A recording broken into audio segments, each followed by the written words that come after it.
Dobrodošli v Showcastu. Moje ime je Petra Kalan in vi še vedno gledate prvi slovenski podcast, ki ima ime bolj šokantne vsebine. Vesela sem, da je danes v moji družbi nekdanji vrhunski smučarski skakalec, dobitnik olimpijske medalje, novopečeni gostinec in sveže poročeni mož, član dinastije Prevc, Cene Prevc. Lepo pozdravljen. Živjo. Vesela sem, da si vzel čas, ne? Vedno rad poudarjaš v intervjujih, da časa imamo vsi enako, ampak da si ga treba vzeti. Ti si ga danes vzel. Ja, zelo res. Se sem ravno malo mogoče z tega principa, ker sem eden od ljudi, ki si upam pohvaliti, da se mi rada kar dobro zafilati vsak dan z raznimi dejavnostmi. In ker ti nekdo reče, da nimam časa, si včasih misliš svoje, ker veš, da se pravi tisti 6-urno ležanje na kavču je nujno, da pade v tvoj urnik, zame si pa ne moreš vzeti časa ali kaj takega. In mi je pa zelo princip, da kljub temu, da ne glede na to, kaj ti počneš v dnevu, v življenju, isto ur imamo vsi. Se pravi, tudi če imam jaz zelo konkretne razloge, zakaj nekam nisem prišel, ne bom prišel, še zmeraj si ne bom vzel časa, ker so mi tisti razlogi ali stvari bolj pomembne od ene druge zadeve. In ni važno, kako dober je razlog, še zmeraj to pomeni, da si ne bom vzel časa za nekaj, kar se mi zdi meni osebno manj pomembno. Pa saj so to lahko situacije, ki se bodo vsi strinjali, se si prav izbral, ampak na koncu še nisem vzel časa, ne da ga nimam. Ga imam njih to, kot vsi ostali.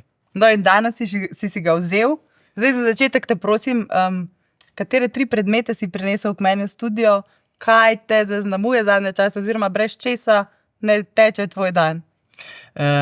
Ti 3 predmeti je bilo zelo na hitro, je bilo živno, da zelo tudi, ki bi začel sam savod, ko si mi napisala za 3 predmete, a zdaj to se zahteva kakšne unije ali pa spominke ali pa trofeje. Ne, prinesem tisto, kar večinoma je, da je zelo tako, posledično ne vidiš kakšne trofeje iz zgodovine, že osnova je tak, kot drugo sem tudi človek, ki večino je še kar doma v škatlah, za 2 zadeve je žena prosila oziroma ne prosila, zahtevala, da se pojavita pri nama doma, jih je bilo treba prinesti, da jih je pol razstavila. To, kar imamo tle, je pa predvsem to, kot sem mi že omenila pred začetkom, sva telefon pospravila, ki ga imajo zelo vsi, je pa zelo podobna zadeva in sicer so tele slušalke, ki pa meni zelo odlično pridajo, ker kot pravim, zelo si poskušam zafilati vsak dan in ti pridejo odlično vmes, ko imaš za opraviti preko 100 klicev dnevno in lahko hkrati z nekom si v pogovoru, pa z obema rokama še zmeri nekaj drugega pospravljaš ali premikaš po stanovanju ali prostoru. Zaradi tega je tole kar nepogrešljiva zadeva pri meni. Druga stvar je recimo tale, se pravi avtomobilski ključi. Toliko letanja povsod in v sam lokal, domov, pa po terenu, nabava, hoja na dogodke, sestanki. Po moje, če bi preštel ure, ki jih preživim v avtu, bi bilo mogoče veliko daljši kot celo v posteli. Tako da je to kar en nujen del mojega vsakdana. Tale meter, tam vam mora biti zelo dobro zgodovino, kar se je dogajalo v zadnje pol leta, in sicer prenova samega lokala. Bili smo več kot pol leta zaprti in ker sem se zavedal, da je zame, kar se tiče gradbinstva, to zgolj zdaj kratkotrajna zadeva, sem tudi gledal iz ekonomičnega vidika, da čim manj orodja dokupujem. In prva stvar, ki so se je zelo v prvih 2 tednih že malo norca z mene delali, je bila, da kakor so bili drugi izvajalci, pa da je bilo kaj treba, sem zmeri 1 meter prosim, ali pa da je en šrauf in cigar, ali pa karkoli, in so se mi že hecali, da za rojsten dan je obvezna oprema, da se mi kupune te delovne hlače, ki imajo vse žepe, pa to. Je pa ta meter pol enkrat prišel, da sem pa si nujno mogel svojega omisliti, ker sem 2 druga tudi že izgubil. In še vedno je kar taka obvezna oprema, še zdaj, ki prihaja še do zadnjih detajlov, karkoli prihaja v lokal, ampak predvsem pa zanimivo to zgodbo v ozadju, da je dobesedno se kar marsikateri izvajalec, ki mi je pomagal, da smo zadevo obnovili, se še zdaj spomnim samo, ker ga prosim za meter, se mu griži na smeh, koliko se je to v zadnje pol leta zgodilo. Tako nekako. Lokalu in gostinstvu se bova še vrnila, me pa zanima ena stvar, verjetno je še svež vtis Letos si nastopal na Punch festivalu. To je bilo eno tako presenečenje za vse. Kako je bilo zdaj, ko lahko že strniš vtise? Kako je bil ta nastop? Si imel kaj treme pred 1000 glavo množico? Konkretno na samem Punchu pa ne več toliko. Je bilo pa zelo pametna ideja Uroša Kuzmana, da je rekel, da ti raje še kakšen nastop vmes naredi za trening. Ker je bila tudi dobesedno glavni razlog, da je bilo zelo tako na knap, je bila tudi sama časovnica, sama odpiranje lokala in vse ostalo. Ker če gremo čisto par mesecev nazaj z organizatorjem Težkem, sva se za Punch slišala že, a je bilo aprila, maja. Se pravi, še par mesecev do tja. In dobesedno v tistem pogonu, ki je bil takrat, rečeva, da spelava, pa se slišva, kdaj se dobiva ali pa karkoli, ampak lahko me napišeš, pa že naprej. 2 meseca kasneje, ti cene je bilo pa že mora biti fajn, da sem videla, kaj dobiva. Se na hit ujameva. Pa je bilo počasi treba tudi malo, ki je bilo že manj kot mesec, tudi program napisati. In dobesedno mislim, da čist zaključen pa sfiniširan program tega, kar ne bi govoril, je bil sestavljen 12 dni prej. 2 dni, že ko je naslednji dan, je bilo celo približno 11 dni prej, 10 dni prej prvi testni nastop. In je bilo zelo tako, da tiste testne nastope jaz še niti nisem imel tega povsem v sebi pa v glavi sestavljenega, posledično je bilo pa kar noro, koliko se je tam recimo pol treme pojavili in doživel sem pol tudi tisti moment, ko si dobesedno na odru pred gledalci in ko rata tišina, ker ti ne veš, kako naprej. In je kar velika muka. Na skakalnici imaš to srečo, da tam se pač ne moreš ustaviti. Tudi če skok zafrkneš, se pač odpeleš dol, pa pospraviš drgam, tam te pa pač gleda polna dvorana ljudi, ko bo zdaj naprej naredil. In kako si speljal? So te naučili kakšnega trika, kako speljati iz teh trenutkov tišine? V tistem trenutku tišine moram reči, da sem imel to srečo, da imam zgodovino, pa da me ljudje malo poznajo, ker so nekako zastopili kakšne situacije in so nekako za spodbudo je padel aplavz, pa si šel dalje. Tacaj se že nekaj spomnil. Pol, ki je pa prišlo do samega nastopa na Punchu, je bilo pa nekako, da preko vseh tistih vmesnih si določen malo že spoznal, kako in kaj. Zadevo sem že dovolj memoriziral, pa je bilo pa samo še zaspeljati. Je pa vseeno do tega sodelovanja prišlo v bistvu na tvojo pobudo, ne? Da si nekako se podal tudi v stand-up vode. Prav Uroš je bil kriv, je imel neko šalo na tvoj račun, ne? Zametki so verjetno iz tega, da sem eden tistih posameznikov, ki je v športu videl, da 7. sila ni tam zato, da nam teži, ampak ker je dobesedno del športa in če češ, da rata ti začaran krog, da se ti kot posameznik sploh lahko fokusiraš zgolj na vrhunski šport, pa da bo vse ostalo poskrbljeno potem, se pravi, in finance, in trenerji, in oprema, da bo za to poskrbljeno, mora biti začaran krog, ki se začne z mediji, pa potem preko javnosti, podjetij, sponzorstva itd., da ti lahko v miru dobesedno se fokusiraš samo na tisto, so mediji tudi en ključen dejavnik. In zaradi tega sem dajal poudarek tudi na to, da pred mediji poveš kaj bolj konkretnega, ne pa samo, da z njimi opraviš. Preko tega sem ratal dokaj zanimiv, se mogoče lahko, da so me ljudje začeli poslušati, dobil sem tudi komentarje, da ko mi čakajo, da jaz pridem, da skoraj bolj čakajo mojo izjavo, ki pa moj skok.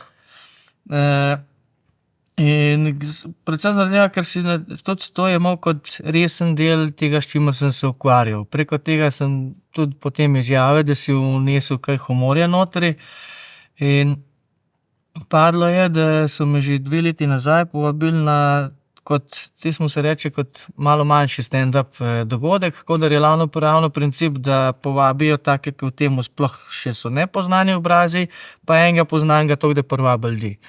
In to je bilo v Škofji Loki, Anton Pevc je organiziral, za takrat je bilo polje sestaviti. Zgodovina je pa bila, da je Kuzman ima zelo dobro predstavo, v kateri je preko nas opredelil, kaj je razlika med ocenami dobro, prav dobro, odlično. In takrat je bil pač Peter najboljši, Domen je bil tudi že prav dober, jaz pa, ker ni bilo nekaj rezultatov, to je pa dobro. In njega tudi zelo cenim že sam zaradi tega, ker ni zgolj v komediji, ampak ima tudi kar veliko v glavi, glede na to kot profesor matematike. In so se nekako temu ujela, da mi je že takrat pomagal za to, kar je bilo pa pol celo zadevo samo malo za preurediti, izpiliti, pa aktualizirati in je zadeva šla skozi. Ni bilo pa nikoli nekaj zelo. Iz mojega vidika, kar se samega stand-upa tiče, je pa mogoče to, da že od nekdaj si samo gledal, pa ja, sem se že večkrat poimenoval Ken Couch Selector, si bil tam na stand-upu, pa poslušal, pa iskal v ozadju, kako jim rata zadevo tudi spela, da rata tako v redu, kad je. So pa šale, nastop je bil napisan, si ga sam napisal? Ja, lahko v praksi, koliko se nam izvidi tamle kamera. Princip se pravi, recimo, jaz napišem material, pol pa, ki pride do enega, ki se na to malo spozna, odstran ves balast, doda vmes kakšno malenkost in smo tam, kodar smo, a ne. Se pravi, v osnovo še zmeraj jaz napišem, ker se jo pol samo, je Kuzman kot izkušen, je rekel, tole tele imaš čisto preveč govori, če ne to lahko dava ven stavek in tako naprej. Zdaj, omenil si zelo lepo 7. silo, ne, sodelovanje z nami, novinarji. Kako na živce ti gre vprašanje, ko tekmuješ, vedno vse športnike vprašajo, kakšni so občutki? A čisto se športnike? Večinoma, ko je kakšen velik uspeh, sem kar pozorna, ko rečejo, kakšni so občutki, in že čakaš na to vprašanje in se vprašaš, kaj bi odgovoril, ko nekdo res doživi kakšen težek poraz ali pa veliko zmago, kako to sploh v besedi takrat, ne?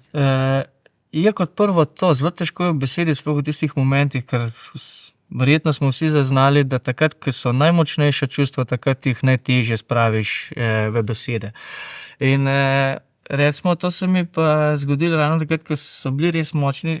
Kadarkoli je bilo kakršnakoli tekma, ni bilo tako težko. In slabe in težke si nekako v besedi. Priznam pa, da tisti moment, ko smo osvojili, se pravi, srebrno kolajno na olimpijskih igrah, ko je, pa moram reči, da je ena od oseb, ki jo še najbolj kot prijateljico štejem od novinarjev, Polona Bertoncelj, prišla s tem vprašanjem ven.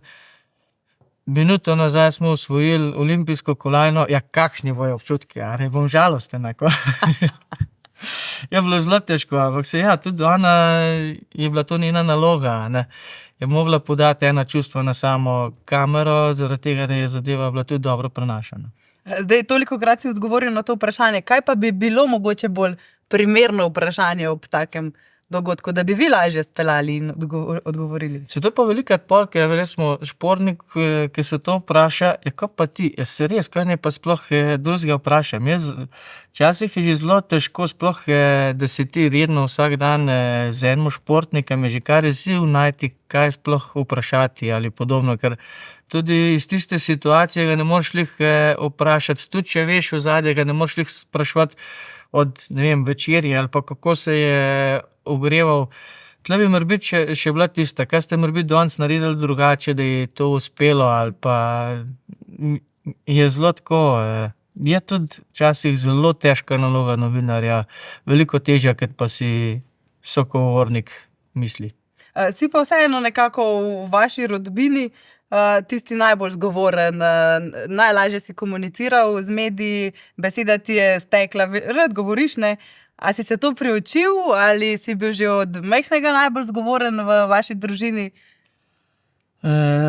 Če bi gledal nazaj, po moje sem bil najbolj zgovoren v družini, to že, ampak mi je pa šlo na živce, ker so mi včasih pa že rekli, ne ti rad delaš z mediji. Tle bi rekel, da ne bi kar zamenjal besedo, ne da rad delam z mediji, ampak sem imel najmanjši odpor. Raj sem tako ubesedil nazaj. Bolj je pa ta princip, da še zmeraj je tako, kot se sploh recimo minulo zimo, če se kdo spomni, ki je sestra prišla prvič pred medije, ki je bil zanjo to kar velik izziv, pa zalogaj izpeljati korektno. Zelo mi je všeč, ker se že od štarta zelo dobro zaveda, da je to tudi del njene vrhunske poti.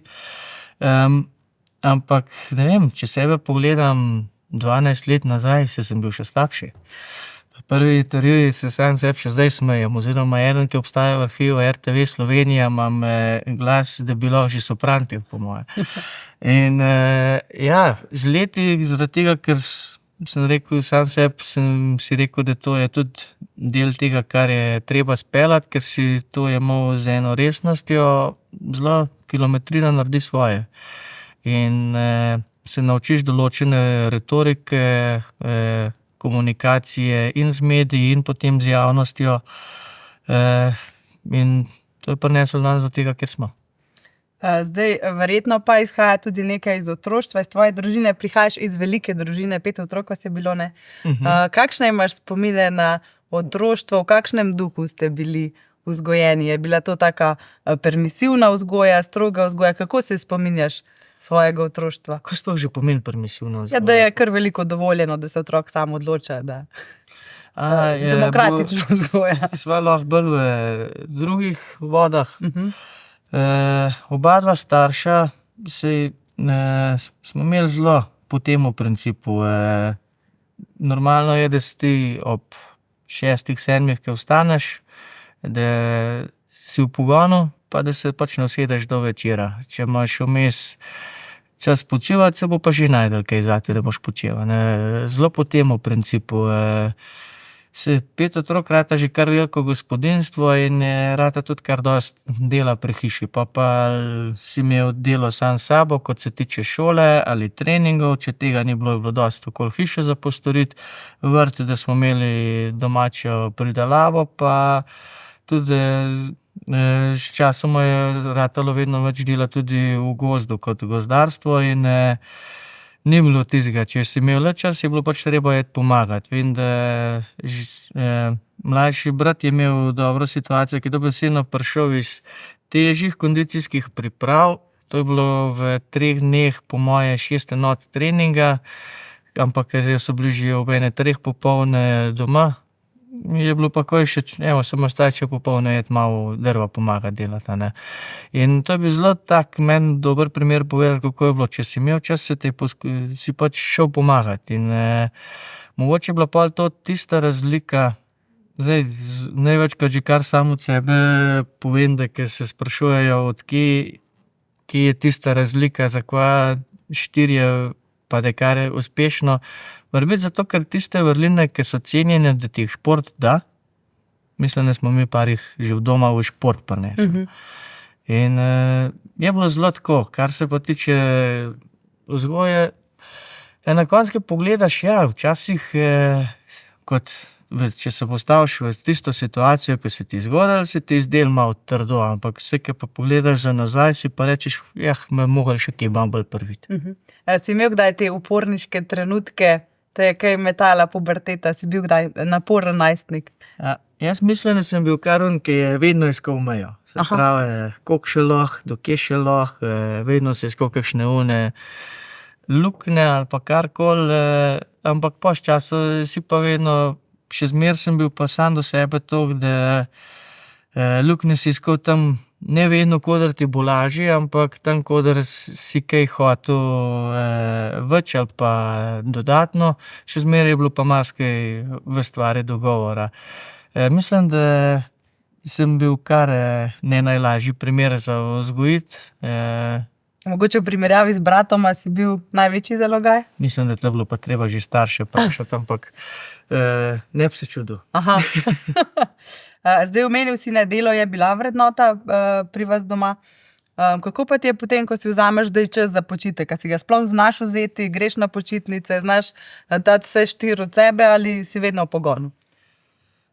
Imam to težavo, da recimo v skokih, kar je zdaj glavna razlika po končani karieri, je ključen del treninga tudi počitek. Ko pa enkrat zaključiš, pa kot prvo, nimaš več izgovorov za vse stvari, ki si prej rabil, to ne smem delati, ker je fokus tukaj. To bo počakalo na še par let, ker je fokus tukaj. To tudi še mora počakati, ker je fokus tukaj. Zdaj ta fokus ni več potreben, je vse to, lahko pride na vrsto. In čemu le uspem, se reče ja. Kakšna stvar je bilo tudi že, da je bilo treba ne, to pa ne bo šlo, ker se na pol se pa lih ne morem dati. Je pa tako, da počasi me bo, žena že fentala, če nam počasi na kakšen dopust pelil, ker odkar sva skupaj na več kot 14-dnevnem odklopu še nisva bila, pa to je bilo po moje enkrat. Medenih tednov še ni bilo? Kdaj pa? Bila sva v sredi prenavljanja celotnega prostora, odkar smo odprli, je seveda se ni čisto nič, samo zamenjalo obrate. In dokler se zadeva vsaj delno ne stabilizira, se o tem lahko praktično sanja. Je pa tako, da kjerkoli gostincev te vprašali že od štarta, ko smo lani junija prevzeli sam lokal. Če nisi imel pravo miselno naravnanost, da se vsaj za prve par let od konkretnega dopusta posloviš, pol že si valil na osnovi, da si se sploh tega lotil, ker to je poklic, ki nimaš, da bi ti se lahko povsem odklopil. Tudi ko bova dejansko uspela iti nekam, telefon bo mogel ostati prižgan. Rekel si žena, letos si naredil velik korak, skočila sta v zakonski stan. Tako. Kakšen spomin je na ta dan, verjetno eden najlepših? Zelo lep, zelo lep. Je bil tako, kot ste si ga predstavljala, ali še lepši? Ja pa ne. V določenih zadevah so se izkazale še za boljše, kot ne, kakšne stvari so se speljale drugače. Absolutno se je pa točno to izvedel, ker so mi vsi rekli, takole grem je. Toliko priprav za en dan, ne? Ma pa to, ker najbolj kar pogrešam, je to, da si nisem uspel niti recimo naplesati na lastni poroki, ker tiste ure, dobesedno od momenta, ko si odprl prizorišče za večerno dogajanje, do momenta, ko je bend začel pospravljati, je minilo, že tako so malo potegnili, ampak več kot 6 ur, meni se zdelo, ker je bilo pol ure. Tako mine čas. Zdaj, omenil si, da za medene tedne še ni bilo časa, da je fokus na gostinskem lokalu, ki si ga prevzel. Kako to, da te je pot zanesla v gostinske vode? Meni je bilo tako, da po opravljeni maturi je bila zelo polna glava teorije. In takrat sem dobesedno želel početi nekaj fizičnega in takrat sem prvič šel za 3-4 tedne delati v en lokal. In nekako gostinstvo je ratalo, se zelo zabavno sliši, ampak moj hobi program. Tudi pol kasneje, še tekom kariere, sem opravil kar dosti let in v vaškem lokalu, pol še največ let v Klubarju v Kranju. Eno leto oziroma bolj poletje celo že tule v centru Ljubljane, Makalonca. Ljudje večinoma poznajo tisti en teden, ki sem bil tudi v Gorski koči. Ampak to je bilo meni vse zelo v tistem principu kot hobi, kot da en osnoven veselje imam. Sem se pa močno zavedal, da če bi pa to mogel upravljati 24 ur na dan, da bi pa tisto veselje lahko zelo hitro tudi izvodenel, ker se hitro lahko prenasičeš nečesa. Zametek tega, da smo pa padli v zgodbo, kar se tiče zdaj samega lokala v Homan, je pa dejstvo, da je moja žena slaščičarka. Homanova hiša ima prav tradicionalno že zgodovino, da je znana kot kavarna, slaščičarna, kateri zdaj jaz želim dodati tudi noto bar, da prideš zvečer tudi na kakšno dobro pijačo ali kaj podobnega, ampak tam sem že nekako leto nazaj videl, da bi se lahko tudi zgodba žene potencialno zelo dobro razvijala in tisti ključni del, ki je zdaj obstaja zadnji mesec, odkar smo odprli po prenovi, je, da imamo lastno proizvodnjo, da ima žena lastno delavnico, kot da ustvarja vse kreacije, ki se vidijo v tortni vitrini. In to je bil nekako tisti ključen moment, da sem lansko leto rekel, pojmo to. Dobesedno v stvar, ki je meni v življenju bolj hobi, pa ne, sem se za najmanj 10 let podpisal, da je moj 100-odstotni primat, saj najmanj 10 let po naprej mu pa videl, da mi bo ratal zapeljati tudi kaj drugega še v življenju. Je pa zelo zabavno, ja, da je marsikaj ali pa vizija ali pa ideje, ki je človek imel, pa ki je še sam nimam vrednotenih, žena nima pojma o njih, ko še le kdo drug, so nekako bili razlog, da sem zaključil skakalno kariero, pa sploh še na vrsto niso prišle. Zdaj, rad se mečeš iz cone udobja, bi temu rekla. Kaj vse si mogoče še želiš poskusiti? Kaj je na tvoji to-do listi, kakšna taka stvar? Mogoče ta beseda kar zelo ta prava, ker recimo tudi Punch festival sem v štartu rekel, jaz lih iz tega vidika, ker je bil zelo izziv, se pravi na enega večjih odrov na tej sceni v Sloveniji prideti direkt pa zadevo odpeljati. In to je bilo izključno bolj iz tega, da sem sam sebe izvolil, da imaš to zaspeljati, pa da imaš to dobro zaspeljati. In to-do lista, je še kakšne ene par stvari, ampak za take zadeve jaz zelo rad rečem, da se prepusti, če mi rata speljati, boste pa že videla, ne. Ene nedokončane stvari sem v enem od podcastov poslušala, je pa še šola, ne, to te pa še malo preganja. Še vedno, lik zale je obdobje, ki se moram upisati v oba študija še kot vse evidenčno, kot prvo zaradi tega, da ostajam v njihovi evidenci, plus da kadarkoli pade luknja vmes, da mogoče lahko vsaj kakšen izpit opravim, ter če ne drugega, da mi tudi finančno malo brcne urit. Ko boš končal v šoli, kaj boš po izobrazbi? Ja, to je kar taka dobra praksa, ker sta upravljanje podeželja in krajine je ena smer, ki je, če rečemo malo bolj po domači, izobražen kmet. Ta druga je pa elektrotehnika v Ljubljani, se pravi elektrofaks, se pravi kmetijstvo pa elektrika, električni pastir. No, to me zanima. To je bila tudi ena očalne na Punchu, če se ne motim. Zdaj se praviš, ne, da si, tudi to si dal v enem od podcastov, da si babi firbec. Se še tako imenuješ? Da imaš ta babi firbec, da te vse zanima, da si radoveden.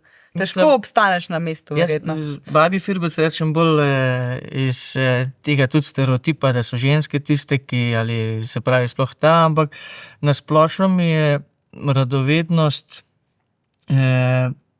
stvar, ki želim, da pač pri meni ne usahne do konca življenja. In res upam, da tako ostane in na splošno tudi, ko me kam vabijo kot govornika ali pa kaj sploh mladim, bodite firpčni, raziskujte, če kaj najdete, pa da vidite, da to ni za vas odlično.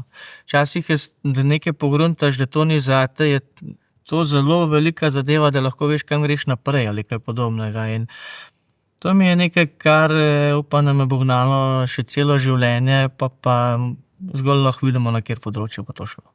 Kako pomembni pa so, kako je pomembno sprejemanje neuspehov na tej poti? Verjetno v športu si se naučil, da je neuspeh sestavni del poti.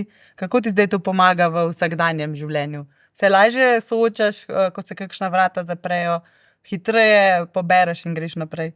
Ne bi znal povedati, ker tudi če recimo zdaj, recimo, da sem se sposoben ali pa da znam hitreje gledati naprej, ne vem, kako je, če tega nimaš. Zaradi tega, ker sem tega navajen, ne vem, kako je, če tega ni. In na splošno pa ja, če opazujem, je dostikrat, da sem on človek, da ne vem, tudi za skoke sem govoril. Tudi v Klingentalu, ki mi je uspel vsaj na stopničke priti, zame je bil on moment, ko sem finalni skok pristal, ko so rezultati izpisali, je bila to zgodovina. V tistem momentu je ta rezultat ratal zgodovina. Vesel sem, še zmeraj se ga lepo spomnim, v lepem spominu. Tudi takrat sem se dobesedno namerno na sneg dol usedel, pa dobesedno čakal, ker če samo grem na brata nazaj, je pa ena stvar, ki je prek njegove kariere, da jo je on se naučil, pa je pol tudi malo, da sem ga začutil že drugim podajal, in to je, da dovolj si takrat vzeti tisti moment, ker samo takrat si ga lahko zaužiješ, pa bo ratal pa konc. In takrat sem se pač dovolil dol usesti, tiste 10 sekund, pa to rata zgodovina in pač tega zdaj ni več. Iz njega se lahko kaj potegne, kot dobra zadeva in isto je pri slabih izkušnjah. Takrat, ko se zgodijo, sam sebe pokritiziraš, popredalčkaš, kaj si naredil narobe, pustiš za enkrat v prihodnosti, takrat, ko ti lahko pride prav, da istih napak ne ponoviš, ampak to, da se bom pa sekiral, pa po glav tolkel, pa bil slabe volje še en teden, zaradi tega sem pa zgolj en teden stran vrgel. Kako zahteven si do sebe v profesionalnem in zasebnem vidiku? Si perfekcionist mogoče? Kako zahteven si, ko si postaviš neke cilje? Mogoče bi lahko rekel, da sem želel biti perfekcionist ali pa karkoli, ampak predvsem ta beseda sem jo zasovražil v zadnjih 5 letih, ki je to ratalo popularen. Ker so vsi začeli, da so perfekcionisti, ker je vsak začel, da ima poln delovni dan, da ima ne vem, kakšne vse pogoje.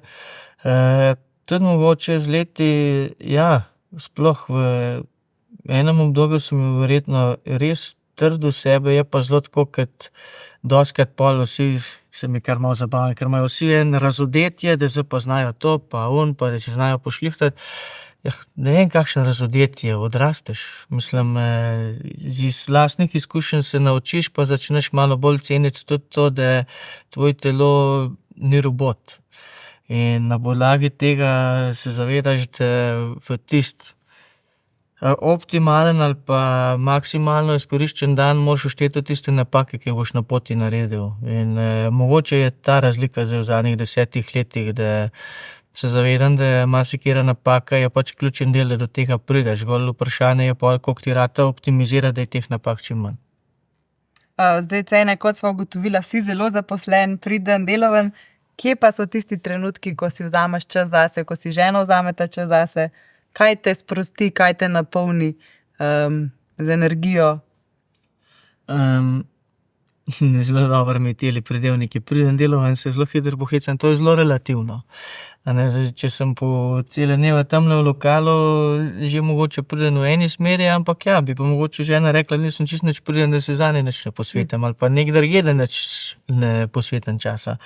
Zelo ta princip, da je to zelo relativni pridevnik. Za vsakega je z drugačnega vidika.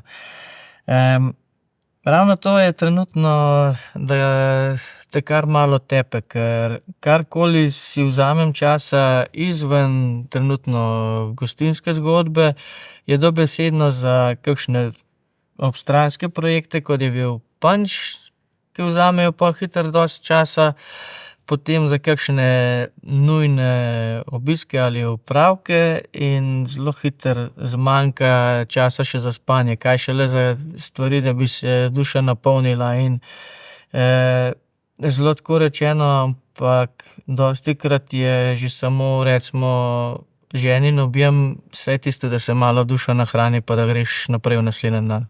Ker za drugo trenutno si ne moreva privoščiti časa. No, to je bilo zelo lepo in mislim, da bo žena zelo vesela, ko bo tole slišala. Zdaj, počasi sva prišla do konca najinega pogovora. Za konec pa jaz mojim gostom vedno pripravim 3 časopisne naslove, ki so plod moje domišljije, pa samo povprašam gosta, če je možno, da bomo to kdaj o njemu brali. Okay. Ti boš pokomentiral. Zdaj prvi je takšen. Cene, prevod z monokomedijo na gledališke odre. Te je ta nastopanje potegnilo do te mere, da bi kdaj kakšen čisto svoj avtorski projekt postavil na oder? Ja, čisto možen. Sam, ker smo že rekli, zdaj imam hobi program gostinstvo toliko cajta, pomrbi, če le pridejo kakšne druge stvari, pa sva pa tle pri kakšni monokomediji. Potem na vrhu tam pod lipo, v Kofilopi. Ne vem pa, kje na ti časovnici bom jaz star 90 let. Se pravi, dala pod vprašaj, možno je. Drugi naslov je takšen, prevod sprejel novo vlogo, preizkusil se bo v vlogi športnega komentatorja. Te kaj vabijo, gledate, da si tako zgovoren, spoznaš se na smučarske skoke. Zdaj Andrej Stare se je poslovil, mislim, da sprostilo se je eno mesto. Te kdaj vabijo, da bi pokomentiral kaj, vsaj planico, ne vem? Vabil so me že kot gosta v studio, kot prav komentatorja je pa rata kar velika razlika, se pravi, tam pa dobesedno ti moraš biti stalno v pogonu, ti si tisti, ki vodi program. Tudi to bi bilo mogoče, tle je pa spet zgolj stvar, da Ne, tudi večkrat sem že rekel, da praktično moja vrata so nekako odprta v smučarskih skokih na vseh področjih, ali na zvezi, ali v medijih, ali prav pod Fiskrovno zvezo. Ampak zaradi tega, ker si pa že z drugimi stvarmi znam zapolniti dan, pa ne bom jaz tisti, ki bo izrazil željo. Če pa pride, da me vidijo kot koristnega, da nekaj takega počnem, pa se tako izpeljati. Zelo lepo. In še zadnji naslov, Cene Prevc odhaja v resničnosti šov. Zdaj si en tak popularen človek za tele pogovorne oddaje, bi se udeležil kakšnega, ne vem, plesnega, kuharskega, verjetno te kam vabijo v kakšne te žanre. Od teh treh je za tega najmanjša šansa. Aha. Ker še zmeraj pa se upam, da dan tako tisto tokrat na cajt sem zabavljač, za prav kakšne te šove so mi pa še zmeraj preveč narejena zadeva. Pa zastopam celoten princip, pa je fajn, da obstajajo tudi udeleženci, jih marsikatera poznam zelo redo osebe, ampak sebe kot osebo pa ne vidim v temu. Ampak takrat že za vsako stvar zarečenega kruha se največ poje, tako da tudi tele tokrat zagotovostjo rečem, da je najmanjša šansa, ne morem pa reči, da nikoli ne bo. Da ne bomo kdaj iz arhiva vlekli teh izjav, a ne, čez 30 let. Ampak zaenkrat ostaješ pristen in zvest samemu sebi. Se trudim, včasih tudi to ne rata. Jaz ti želim vse dobro na tvoji poti, hvala, da si vzel čas in upam, da se še kdaj vidimo in slišimo. No, hvala tudi vam. Hvala, da ste bili z nami, to je bil Šovcast.